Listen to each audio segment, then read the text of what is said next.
We've certainly narrowed the disagreement.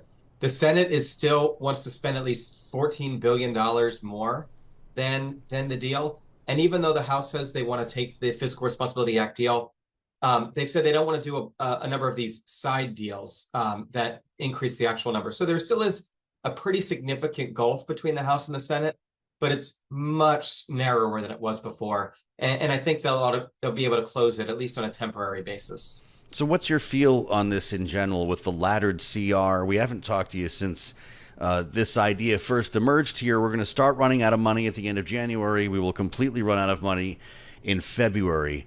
Do you see another swing at a CR, or can they get a bunch of spending bills done between now and then? Yeah, I think of the laddered CR more as rolling shutdowns, right? But Yeah. it's really just two sets of bills that are very close together. So at the end of the day, they need a deal one way or another by late January. My best guess is we don't get it done in time and we do another CR because that's how Congress normally operates. But there's a path. There's a path to get full appropriations done. And the Defense Department, I think, is really starting to turn the screws because when they're operating under a CR, it's very limited what they're able to do. Yeah, the fact that the NDAA has become as political as it has tells us a lot about where we are. And there's the matter of supplemental funding that I already mentioned before you came on today, Mark, about Israel, Ukraine, Taiwan, and it seems to all be hinging on an agreement on the border. It's something that I talked about yesterday with Congresswoman Nicole Maliotakis of New York. This is a Republican voice. Listen to what she said. The Republicans certainly want border security, but we're willing to work with the Democrats on more visas to make sure people can come and work legally. We do have an employment issue in our country where we have a worker shortage. This can be addressed. It could be a win-win if we do it right. Mark, what do you think about this? It appears Democrats are opening their minds to the idea of asylum law changes. I realize there are sticking points when it comes to parole, but could we have a grand bargain on border security that would then allow everything else we just mentioned to fall in place? Well, I don't know if there's going to be a grand bargain, although, the idea of securing the border better and increasing immigration for, in certain cases, I think has been long explored and would be smart for the economy. But it's possible that a mini bargain on immigration or on the border could open the door to other funding, including for Ukraine and for Israel. I know there's a separate issue that the House does not want to vote for Ukraine and Israel together, and the president doesn't want them separately. That's not insurmountable. I mean, the House could pass two different packages, send them to the president the same day. He can sign them in the same ceremony, and they both win. But it is a challenge.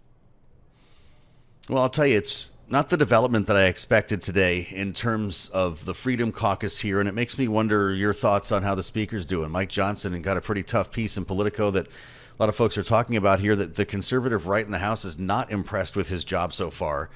And what you just suggested, maybe another CR could mean he gets fired and follow in the path of Kevin McCarthy, doesn't it? Look, he's been at the job for like 6 legislative days. I think, so you wouldn't have your job review when he'd only been working for 2 weeks and not everyone has your patience. So it's time will tell, but it's far too early to make any kind of judgments one way or another.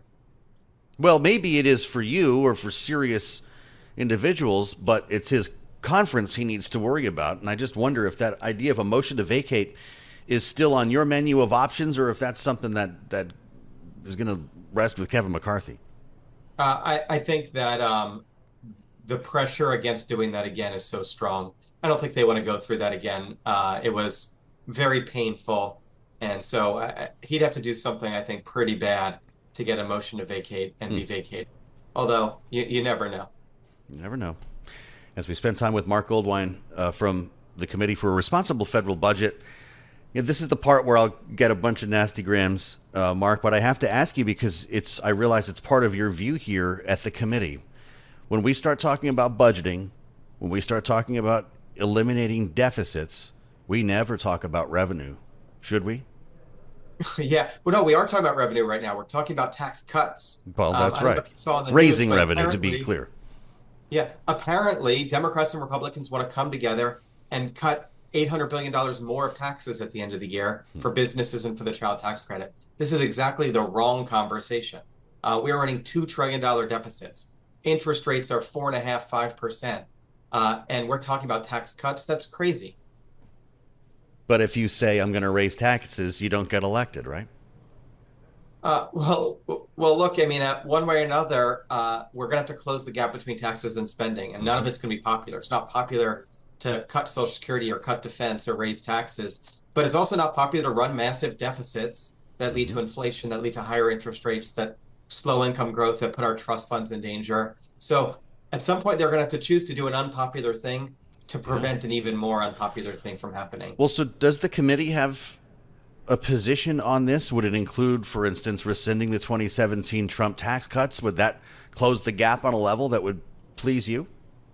Well, those tax cuts are already scheduled to expire in 2 years. So rescinding them wouldn't save very much money. But as a first step, we shouldn't extend any of those tax cuts unless we have pay-fors. We should look carefully. Look, some of them were good. It was a whole package. It did lots of things. Some was good, some was bad. We should extend the good, build on the okay, ditch the bad, and pay for it. But all that's going to do is stop things from getting worse. We're actually going to need to raise taxes. That's going to have to mean cutting tax breaks more seriously, raising rates, looking at other kinds of taxes, maybe a carbon tax. And then that's not going to solve it. Also, we're also going to look at the spending side, get healthcare costs under control, extend our appropriations caps, make Social Security solvent. None of this stuff is going to be super popular because because we've overpromised. We are promising more in government programs than we're raising in taxes, and something has got to give.